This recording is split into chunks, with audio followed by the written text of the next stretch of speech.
हा आमच्या बॅचमध्ये ह्या एवढ्या लहान वयात ज्या पद्धतीने दादा गेला आहे, दादाचं वयही नव्हतं आणि असं दादा इतके वर्षात कधी असा थकला आहे किंवा आजारी पडला आहे असं कधीच झालेलं नाही. त्याच्यामुळे हा आमच्यासाठी म्हणजे आजही खरं वाटत नाही की दादा आपल्यात नाही आहे.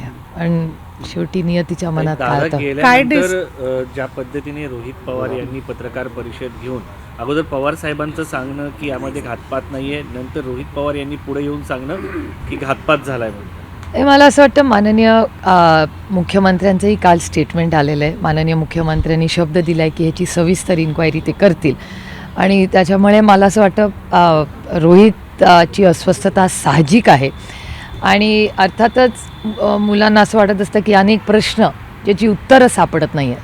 त्याच्यामुळे रोहितनी जे प्रश्न मांडले त्याची अस्वस्थता किंवा त्याला जे वाटतं आहे की का झालं, कसं झालं, हे आपण वाचू शकलो असतो का, असे अनेक प्रश्न त्याच्या मनात आहेत. त्याच्यामुळे त्यांनी त्याची भावना अतिशय पारदर्शकपणे मांडली आणि त्यानंतर माननीय मुख्यमंत्र्यांचं काल स्टेटमेंट आलेलं आहे की याची सविस्तर ते माहिती घेतील आणि पारदर्शकपणे इन्क्वायरी होईल. त्याच्यामुळे आपण त्या इन्क्वायरीची वाट बघूया. प्रश्न म्हणजे खरं तर पवार कुटुंबियांकडनं काही प्रश्न उपस्थित केले जात आहेत, म्हणजे अजितदादांना खूप जवळचे मानत होते किंवा आहेत असं सातत्यानं सांगतात.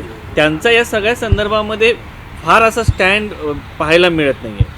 मला वाटतं ह्या प्रश्नाचं उत्तर माझ्याकडे नाही आहे. जे मी वर्तमानपत्रात वाचते, कुटुंबात आमच्या जी चर्चा झालेली आहे, आम्ही एक खूप अडचणीच्या काळातून आपलं कुटुंब हे चाललेलं आहे. त्याच्यामुळे एकमेकाला आधार देत आम्ही सगळे पुढे जातो. 12 तारखेला पवार साहेब पण म्हणाले होते की घोषणा होणार होती विलिनीकरण